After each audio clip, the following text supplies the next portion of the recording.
Hey everyone, thanks for coming back by the channel. I wanted to provide a quick update on our recent camping trip that we did. There's a video that we put together for it, so if you haven't seen that, please click on that banner up above and give it a look. We sure would appreciate that. We had got out there and were camping for 5 or 6 hours, and I noticed that we had a leak going on after we had hooked up our water. So I didn't want to do the video, I didn't want to include that in that video to make that video so long. I wanted to do a separate one so that this video wouldn't be too long. So if you'll stick around, I'll show you exactly what happened, exactly how we fixed it, and give you my thoughts on the whole situation. I didn't take any video of the leaks. I do have pictures, so I'm going to try to explain everything and show you guys exactly what the issue was just through pictures. So I'm going to run inside and hop on my computer where I have the picture stored and get out of some of this wind, so hopefully you can hear me a little bit better. So here's a picture of underneath the bottom left side of the galley. This is where the drawer was. I took that out, and we noticed my wife noticed a leak coming from underneath the trailer, and so I took the drawer out, and it appears that this water was just traveling down this pipe going underneath the trailer, and that's how we first noticed it. Again, it was, we'd had the water hooked up for 5 or 6 hours, and as I started looking at it, we noticed right here, right at this joint, there was just a slow, steady drip where the water was coming through. So I put a paper towel on it and cleaned everything up, got it dried up, and I texted Jeff, and this was 7 or 8 o'clock at night. So I texted him, and he texted me right back, asked me a question. Then he called me, and so we started talking about it. He was giving me some suggestions. Wanted to try to maybe see if this nut was loose. I put some vice grips on it, and it was as tight as could be. So what we think is that the this tape that went around the threads on this valve didn't seal good, or whatever. It was leaking from there. I'd had it hooked up at my house and tested everything, no leaks whatsoever. However, my water pressure isn't the best. So once we got out to the campground, they probably had a little higher, or a lot higher water pressure than I do. And anyway, it started dripping from here. So what we did is we put some paper towels under there, got everything cleaned up, put some paper towels under there and let it drip on that, and it was fine. So not a big deal at all, something that we wanted to take care of, but certainly didn't put a damper, pardon the pun, on our camping trip. So Jeff called me up the next week, and we talked about it, and he decided that what he wants to do is replace that traditional fitting with this shark bite fitting. As you can see, the shark bite fitting, it doesn't have any joints that need to be addressed. These pipes go right into the opening of the fitting, and there's some teeth back in there that grab onto the pipe and hold it in there, and so it creates a really good seal.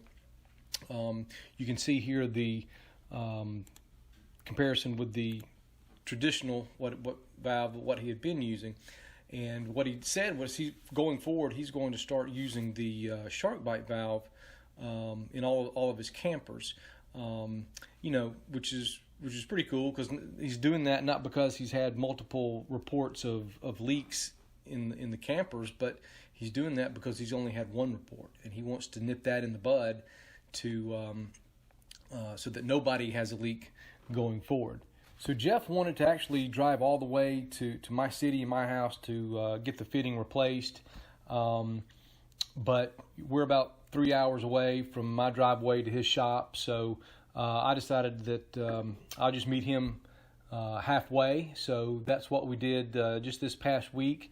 Met at in a Cracker Barrel parking lot on the side of the interstate, and it took him all of 2 minutes to put this fitting back in, dressed it up real nice. It's just as good as new. Everything is exactly the same. What I did want to mention too, and I don't know if this picture shows it. I'll try to find another picture maybe that addresses it better. But you can see that there's no water stains on this on the flooring of underneath the trailer. That water sat there for, like I said, 6, 7, 8 hours until we were able to wipe it up and clean it up. And because of the material that's used, there's no signs of water damage anywhere in here. And that's because this isn't normal OSB plywood. This is Advantek, which is very resistant to moisture. Like I said, this sat for 5 or 6 hours, no signs of water stains, water spots.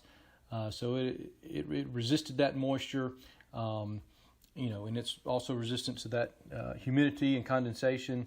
So for those of you that are concerned about having plywood in a trailer, don't worry about this plywood because it's doing its job here. There's a lot of videos out there on YouTube on this Advantek product. So if you have any concerns about plywood in the trailer, go ahead and do a search on that and check it out for yourself. So for those of you who are thinking about investing in a camper like this, whether it's Fantom Teardrops or somewhere else, I wanted to share with you a couple of things that I looked for in my manufacturer. Number one, and these aren't in any particular order, but number one, obviously there's a budget. Whoever provides the camper has to come in under my budget, so price is obviously important.